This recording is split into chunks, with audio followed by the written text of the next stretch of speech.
2014-এ যখন বিপুল ম্যান্ডেট নিয়ে বিজেপি ক্ষমতায় এসেছিল প্রধানমন্ত্রী নরেন্দ্র মোদী তিনি সংসদে ঢুকেছিলেন প্রথমবার মাটিতে মাথা ঠেকিয়ে প্রণাম করে গণতন্ত্রের মন্দিরে। সেরকমই শুভেন্দু অধিকারীও আজকে বিধানসভায় ঢুকলেন গণতন্ত্রের মন্দিরে প্রণাম করে, বিধানসভায় প্রণাম করে, সাষ্টাঙ্গে প্রণাম করে।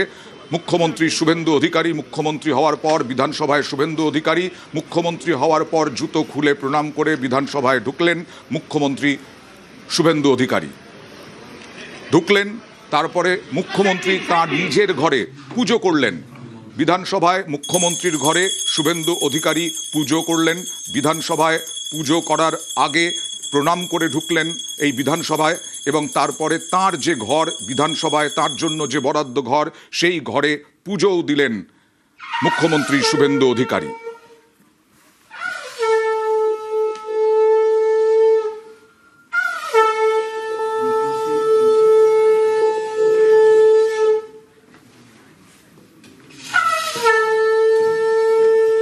এর আগে গার্ড অব অনার নিলেন মুখ্যমন্ত্রী শুভেন্দু অধিকারী। বিধানসভায় পৌঁছলেন 11টার আগে।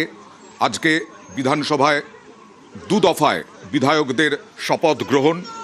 বিধায়ক হিসেবে, ভবানীপুরের বিধায়ক হিসেবে শপথ নিলেন মুখ্যমন্ত্রী শুভেন্দু অধিকারী। তার আগে গার্ড অব অনার বিধানসভায় তাকে দেওয়া হলো।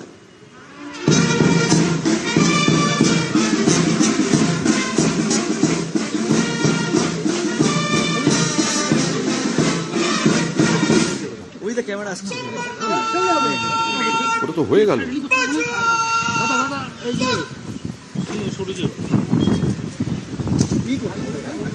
অদ্ভুত